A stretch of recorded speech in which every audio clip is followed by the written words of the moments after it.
तो दोस्तों, इससे पहले वीडियो हम लोगों ने 1.1 के बारे में पढ़ा था और हम लोग 1.2 के बारे में पढ़ेंगे। ये 10वीं का है, पार्ट 4 है 10वीं क्लास का। यूपी और सीबीएसई बोर्ड दोनों का चल रहा है, देख सकते हैं। तो दोस्तों, इसमें लिखा मैं वेरी वेरी इंपॉर्टेंट, मतलब ये जो सवाल है ना, उनको पूछना ही है। मतलब या तो ये आएगा, या तो ये, या तो ये। एक टाइप का, दो ही टाइप के क्वेश्चन है जो पूछता है। इन तीनों में से या तो एक आ जाएगा, या ऐसे लिखेगा √3 - 6 7 √5, या ऐसे 3 + 5 √2, इस ऐसा करके इस तीनों में से एक आएगा। नहीं तो इन तीनों, कोई पेपर उठा कर आप देख लीजिए, या तो इन तीनों में से कोई एक पूछा है, या तो इन तीनों में से ऐसे कोई पूछा है। तो दोस्तों, अगर अभी हम लोग 2 वीडियो में क्या कर लेंगे, इस एक्सरसाइज को ही खत्म करेंगे। केवल मैं 2 सवाल बताऊंगा, एक इसमें से एक बताऊंगा और इसमें से एक बताऊंगा। इसमें से एक बताऊंगा तो आप दोनों कर लेंगे, और इसमें से एक बताएंगे तब सब कर लेंगे। लेकिन यहाँ पर करके दिखा भी दूंगा कैसे करना है। तो 2 ही आपके सवाल में हो जाएगा। तो सबसे पहले मैं इसको करता हूँ, इसको करणीय 5 को मैं पहले से लिख दिया हूँ ताकि समय कम में ही हो जाए। तो देखिए, इसको मैं समझाता हूँ। हमें सीधे क्या करना है, prove that √5 is a irrational number. Hindi में सीधे कीजिए कि करणीय 5 एक अपरिमेय संख्या है। तो देखो दोस्तों, अपरिमेय संख्या तो 5 है, ये होता है, 5 होता है, 3 होता है, ये सब अपरिमेय संख्या है। लेकिन उसी को सिद्ध करना है। जैसे मान लीजिए कि कोई किसी लड़के का नाम रवि है, और सब सिद्ध करो कि तुम्हारा नाम रवि है, कोई उसका दोस्त कर दिया, तो क्या कैसे सिद्ध करेगा? तो चलो उसको उल्टा मान लेते हैं, उसका रवि नाम नहीं है, उसका नाम मोहित है। तो मोहित नाम ले लिए, फिर उसके गाँव में ले जाकर सबसे पूछवा दिए, तो सब लोगों ने कहा कि नहीं उसका नाम रवि है। तो सिद्ध हो गया ना कि उसका नाम, इसका मतलब हम गलत माने थे, उसका नाम मोहित गलत माने थे, उसका नाम तो रवि था। तो वैसे ही इसको प्रूव करना है। करणीय 5 अपर में होता है, लेकिन अपर में होता है, लेकिन इसको पर में सिद्ध करने के लिए इसको उल्टा मान लेते हैं। पर में मतलब कि जिसको P बटे Q को ले सकते हैं, इसी को मानने हैं। तो पहले मैं इसको हिंदी में समझाता हूँ, फिर इंग्लिश में समझाता हूँ। देखिए, तो करणीय में 5 को अपर में सिद्ध करने के लिए इसके उल्टा विपरीत हम मान लेते हैं। करणीय 5 क्या है, परमेय संख्या है। और जब परमेय संख्या है, तो हम इसे क्या लिख सकते हैं, करणीय 5 को P बटा Q के रूप में लिख सकते हैं। चूंकि होता नहीं है, लेकिन हम चूंकि सिद्ध करना है, इसलिए मान दिए कि करणीय 5 को P बटा Q के रूप में लिख सकते हैं, जहाँ P और Q पूर्णांक है। और मैं एक बार और मानते हैं कि माना P और Q में एक के अतिरिक्त कोई और उभयनिष्ठ गुणनखंड क्या है, और उससे कोई और उभयनिष्ठ गुणनखंड है, और उससे अगर भाग देने पर A और B क्या होता है, सहअभाज्य मिलता है, मतलब को प्राइम क्या होता है, मिलता है। फिर इसी टॉपिक को ऐसे आपका इस यहाँ पर लिख दिया हूँ A और B के रूप में। अब क्या किया होना कि A बटा B, A P upon Q, ये हमारा 5 है। इन दोनों पक्षों को वर्ग करेंगे, एक करेंगे तो A स्क्वायर हो जाएगा, B करेंगे B स्क्वायर हो जाएगा। जैसे ही करणीय 5 का स्क्वायर करेंगे, वर्ग करेंगे, इसका वर्ग करेंगे जैसे, तो ये स्क्वायर बाई रूट घटा देता है, मतलब कि इसका वर्ग करेंगे जैसे ही, एक कड़ी हट जाएगी, मतलब ये 5 हो जाएगा। फिर B का इसमें क्या कर देंगे, गुणा कर देंगे। जब गुणा कर देंगे तो B चला जाएगा यहाँ पर, तो ये अकेला रह जाएगा, A = 5B। तो इसका मीनिंग क्या है, इसका मतलब ये अगर 5 यहाँ नीचे आएगा, अगर 5 हट के यहाँ पर नीचे आएगा, तो A स्क्वायर को विभाजित करेगा। तो वही लिखा है कि A स्क्वायर जो है ना, वो 5 नीचे आएगा तो क्या होगा, विभाजित होगा। तो A भी क्या होगा, 5 से विभाजित होगा। अब जब सपोज करो कि 5 से A में विभाजित करोगे, स्क्वायर भाग करोगे, तब माना कि कोई और एलिमेंट C आता है, इसलिए अपने मन से एक और मानते हैं कि माना 5 A = 5 से एक और मान लिए। इसका भी दोनों पक्षों का इसमें इक्वेशन फर्स्ट बना देंगे, समीकरण 1, और यहाँ पे आपका A = 5C मान लेंगे। अगर देखिए, अगर करणीय में 2 प्रूफ करना होगा, यहाँ पे A = 2C मानेंगे। करणीय में 3 सिद्ध करना होगा, A = 3C मानेंगे। वर्क कर दीजिए, A स्क्वायर हो जाएगा, 5 के स्क्वायर 25 हो जाएगा, C का C स्क्वायर हो जाएगा। उसके बाद ये आपका समीकरण नंबर आपका 2 मिल गया। इसी का वैल्यू ले जाके पहिलका में समीकरण 1 में रख दीजिए। समीकरण 1 में रख देंगे तो यहाँ एक जगह पर क्या रख देंगे, 25C स्क्वायर उठा रख देंगे, और यहाँ पर रख देंगे, ये रख दिया। अब क्या करेंगे, 5 से कटा देंगे, 5 का करेंगे कटा देंगे, तो 25 5 हो जाएगा, तो 5C स्क्वायर हो जाएगा, ये 5 हट जाएगा, B स्क्वायर। जैसे यहाँ पे एक मिनी निकला था ना, यहाँ पे 2 लाइन, वही 2 लाइन यहाँ पे लिखेंगे।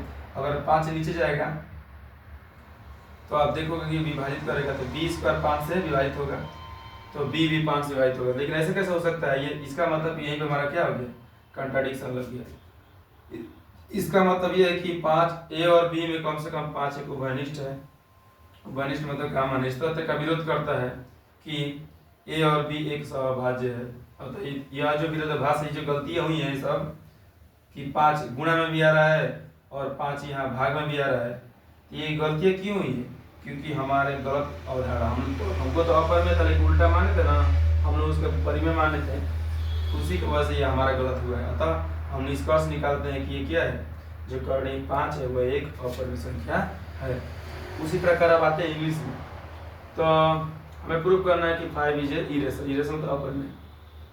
मैं लिख दिया टू प्रूव, सिद्ध करने के लिए। किसको सिद्ध करने के लिए?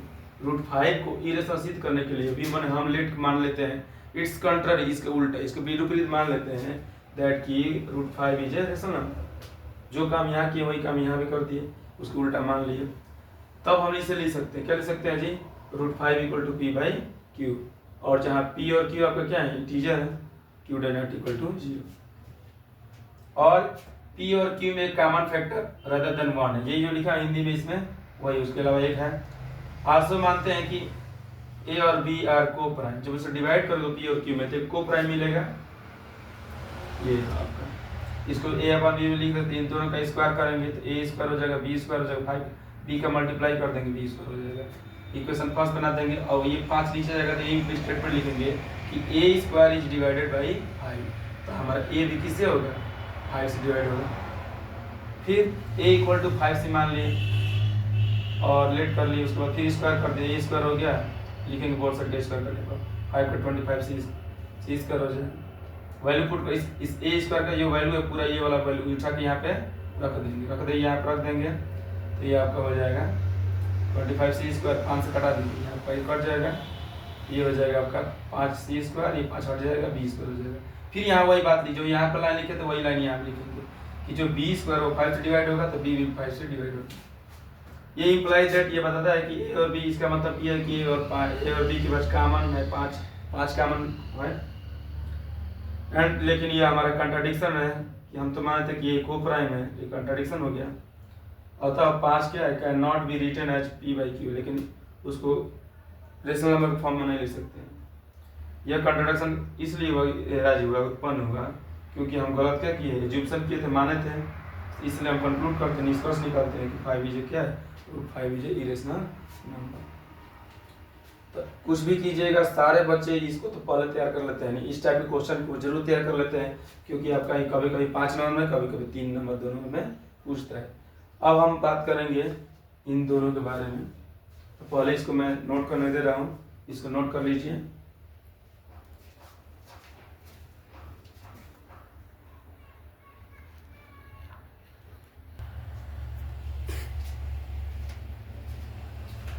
एक और बात दोस्तों, और आपको √2 और √3 प्रूव करना होगा, 3 और 5, 3 के लिए और 2 के लिए प्रूव करना होगा। बस जहाँ जहाँ 5 है ना, बस वहाँ √2 रख देंगे, जहाँ जहाँ 5 है तहाँ 2 रख देंगे या 3 रख देंगे। यानी एक सवाल से आपका 2 सवाल और हो जाएगा। ये तो एग्जाम्पल में दिया है, किताब में देखेंगे कड़ी में 2, कड़ी में 3 के बारे में दिया है।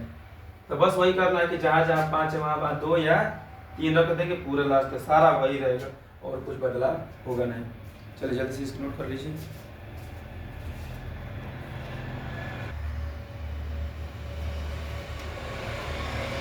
तो दोस्तों अभी पहले हम पढ़े हैं कि करड़ी में 2, करड़ी में 3, करड़ी में 5, इन सबको प्रूव करना सीख गए हैं। √2, √3, √5 को, और ये एक टाइप का है और दूसरे टाइप में ये क्वेश्चन आ जाएंगे। वैसे एक ही सीख लिए तो ऐसा हो जाएगा, इसलिए क्वेश्चन लिख दिया हूँ। और देखिए ध्यान से, इसको कैसे प्रूव करिए। थोड़ा सा छोटा है, जो पिछला था थोड़ा सा बड़ा था, उसको याद करना ही पड़ेगा, लेकिन ये थोड़ा सा छोटा है। तो वैसे ही करते हैं। तो माना लिखेंगे, इसके माना इसके विपरीत, इसके विपरीत कि 3 + 2 करड़ी में 5 एक परिमेय संख्या है, तब हम इसे लिख सकते, तो हम इसे 3+2 बराबर P/Q के रूप में लिख सकते हैं।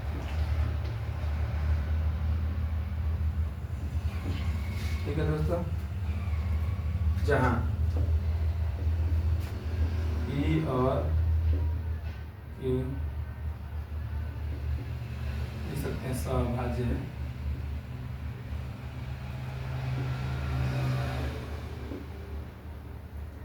ठीक है दोस्तों। तो फिर इसको यहाँ पे लिखिए 3+2√5, 3+2 P/Q। दोस्तों अब हमें क्या करना है, इसमें स्क्वायर नहीं करना, पिछले वाला में तो वर्क करना पड़ा, इसमें स्क्वायर नहीं करना है। और सिंगल रहता तब स्क्वायर करते, लेकिन अब इसके साथ है ना आपको कोशिश ये करना कि 5 को अलग कर दो, कड़ी 5 की तरफ रखो, बाकी सबको उधर भेज दो। तो सबसे पहले 3 को इधर भेजेंगे तो ये यहीं पर रह जाएगा, 2 कड़ी 5 P/Q, और ये 3 जाएगा तो -3, 2 कड़ी में 5। अब दोस्तों इसको हल करना आप जानते होंगे, Q का इसमें गुणा कर दीजिए, ये P रहेगा माइनस Q का, जैसे इसमें गुणा करेंगे 3Q, और जो इसके नीचे था ना केवल जैसे गुणा हुआ तो उसके सबके नीचे ये हो गया आपका। अब ये 2 चल जाएगा इसके नीचे, कड़ी 5 बराबर हो जाएगा आपका, 2 चल जाएगा नीचे तो P - 3Q/, 2 चल जाएगा नीचे तो क्या 2Q। अब यहाँ पे आप लिखेंगे, इतना ही हो गया। अब इसके बाद जो भी लिखना है यहाँ पे लिखेंगे, यहाँ P - 3Q/, 2Q। इसको फिर इस पूरे को उठा के यहाँ पे लिखेंगे में P 3 मतलब से जो नंबर है उसको लिख दीजिए, Q और 2 गुणांक। अतः P - 3Q/, DQ एक परिमेय संख्या है। देखिए इसमें सब का सब पूर्णांक है, अतः ये पूरा का पूरा क्या है, परिमेय संख्या है। तब तो ये परिमेय होगा तो ये भी परिमेय होगा, अर्थात कड़ी में 5 भी परिमेय संख्या हुआ, परंतु यह इस तथ्य का विरोध करता है कि कड़ी में 5 एक अपरिमेय संख्या है। अतः 3+2 कड़ी में 5 एक परिमेय संख्या है। देखिए दोस्तों, जैसे मान लीजिए इधर का हम पूरा पढ़ लीजिए, P Q T सब क्या है, पूर्णांक क्या था पर देखो ये परिमेय संख्या है, और ये हम जानते हैं कड़ी 5 क्या है, अपरिमेय संख्या। तो कैसे हो सकता है कि दोनों आपस में बराबर है? इधर आपका अपरिमेय, इधर परिमेय हो जाएगा, और ये आपका अपरिमेय हो जाएगा। ये दोनों आपस में बराबर नहीं हो सकती दोस्तों, इसलिए हमारा क्या हुआ, इसलिए हमारा जो ये गलत माना था, इसका मतलब ये वाला हमारा क्या हो गया। अब देखिए दोस्तों, अब करना क्या है आपको कि जब ये आएगा ये वाला, चलो तो पहले उसको कर लेते हैं फिर इसको समझाते हैं। इंग्लिश में लिखने की बात करते हैं, इसको तो पहले क्या कर देंगे आपका, देखिए ध्यान से, उसी को सेम इसी को ट्रांसलेट कर देंगे इंग्लिश में तो हमारा काम हो जाएगा। Let its contrary that 3+2√5 is a rational number, then we can write तो हम इसे लिख सकते हैं, कैसे लिख सकते हैं, 3+2√5 = P/Q, where P and Q are co-prime। ठीक है आपका। उसके बाद देखिए दोस्तों, फिर इसको लिखिए, जो यहाँ पे लिखिए 3 नाउ 3 + 2 √5 = p/q। बस जो काम यहाँ पे किए थे वही काम यहाँ पे कर देते हैं। 3 को इधर भेज दीजिए, तो 2 + √5 2 = हमारा हो जाएगा 2 √5 = हो जाएगा p/q, और 5 प्लस में है तो हो जाएगा क्या, माइनस में हो जाएगा, -3 हो जाएगा। तो 2 √5 = कितना हो जाएगा, इसका मल्टीप्लाई कीजिए p - 3q/q, और ये जो 2 है वो हट के कहाँ आ जाएगा, यहाँ पे। समझ आ गया। अब इसी को लेकर हम लिखेंगे इन here p 3 q and 2 are integers हैं। सो p - 3q/2q, इधर का पूरा हमारा क्या हुआ, रेशनल हुआ, रेशनल। सो √5 is 2 रेशनल, ये भी रेशनल हुआ। बट दिस इज contradicts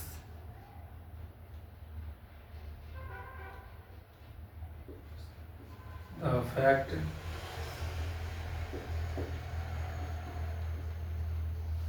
लेकिन इस तथ्य का विरोध करता है। कंट्राडिक्स माने क्या होता है दोस्तों, विरोध करता है।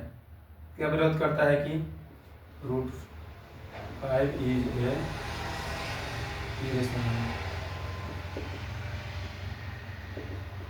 irrational √5 तो इरेशनल होता है, लेकिन पूरा का पूरा रेशनल हो गया। तो सो वी कंक्लूड, हमने इसका कंक्लूड में निष्कर्ष निकालते दैट, ये जो ऊपर लिखा है क्वेश्चन हमारा 3 + 2 √5 is a irrational। दोस्तों हो गया आपका। अब दोस्तों अब आ गया हमारा ये क्वेश्चन 6 + √2। इसको कैसे करेंगे, बस यहाँ पे इसको हटाकर इसको यहाँ पर रख देंगे, यहाँ पर रख देंगे, यहाँ पर रख देंगे इसको उठाकर। उसके बाद यहाँ पर पूरा इसको चेंज कर देंगे, हटा देंगे इसको। तो लिखेंगे, अगर लिखेंगे 6 + √2 = p/q, लिखेंगे 6 को इधर बस भेज देना है, तो क्या हो जाएगा 2 = हो जाएगा p/q = ये 6 हो जाएगा तो -6 हो जाएगा, तो √2 = हो जाएगा, इसका मल्टीप्लाई कर जाएगा, ये इसका मल्टीप्लाई हो जाएगा तो -6q/q। अब दोस्तों इसको फिर वहाँ पे यहाँ पे लिखेंगे, जो यहाँ पे काम किए थे ना, यहाँ पे वैसे ही करके लिखेंगे p 6q हमारा क्या इंटीजर है, अतः ये इरेशनल हुआ, तो ये भी रेशनल हुआ, ये तो हो ही नहीं सकता है। सेम काम वहाँ भी वैसे ही करेंगे, बस इसको चेंज करना सीख लीजिए। उसके बाद 7√5 है = हमारा p/q है, तो बस 7 को नीचे लेकर चल जाएंगे तो कितना आ जाएगा p/q 7q, बस हो गया आपका। इसको फिर वहाँ पे लिख देंगे 7q है, तो फिर इसको लिखेंगे वहीं पर बात लिख देंगे। उसके बाद एक और ऊपर आ रहा है 1/√2 = p/q। तो दोस्तों बस इसको रिवर्स कर दीजिए, ये ऊपर चल जाएगा तो √2 हो जाएगा, ये ऊपर चल जाएगा, ये नीचे आ जाएगा, मतलब q/p, फिर ये मिल गया, फिर वही बात लिख देंगे। ये सब काम हमारा कर देंगे। आइए हिंदी में, एक मिनट, चलिए देखिए दोस्तों। तो अब हिंदी में वही करना। अगर मान लो आपको इसको सीधे करना है 6 + करड़ी में 2, तो बस क्या करेंगे, इसी को हटा देंगे, आपका 6 + करड़ी में 2 लिख देंगे, बराबर क्या हो जाएगा p/में, बस 6 को उधर भेज देंगे, तो हो जाएगा 2 p/q -6, 6 को गुणा कर दीजिए, तो बराबर कितना आ जाएगा p - 6q कर दीजिए, 6q/q। अब दोस्तों देखिए पूरा मिल गया ना आपका, इधर जैसे गोला इधर पड़ा था वैसे इसका भी हो गया। यहाँ पे लिखेंगे कि p - 6q में p 6q, 6 को लिख देंगे, एक पूर्णांक क्या होता है, ये सब क्या है, इधर वाला पर में है, एक पर में हुआ, लेकिन इस बात का विरोध करता है क्योंकि 2 तो हमारा अपर में है, इसलिए क्या होता है, ये पूरा का पूरा 6 + 2 है वो हमारा अपर में है। सब काम वैसे ही करना है। इस प्रकार आप लोग दोस्तों ये चैप्टर खत्म हुआ। अब हम लोग अगले वीडियो में, एक चैप्टर पूरी तरह से खत्म हो गया, अब अगले वीडियो में जितना आपका क्वेश्चन पूछा होगा पिछले साल का 25 में, 23 में, 24 में, उन सारे क्वेश्चन को इसमें पढ़ेंगे। तो फेयर पर 1.1, 1.2 पूरा कर लीजिए। उसके बाद क्या अभी दूसरा लेसन मत शुरू करिए, फिर अभी क्वेश्चन लिखिए, कम से कम 20-25 आप क्वेश्चन पिछले साल का जो पूछा होगा एग्जाम में क्वेश्चन उसको लिखिए, तब जाकर दूसरा लेसन शुरू करिए। इस तरह से लेसन पूरी तरह से तैयारी हो जाएगा। इस वीडियो के लिए धन्यवाद, और हो सके तो इस चैनल को सब्सक्राइब कर दीजिए।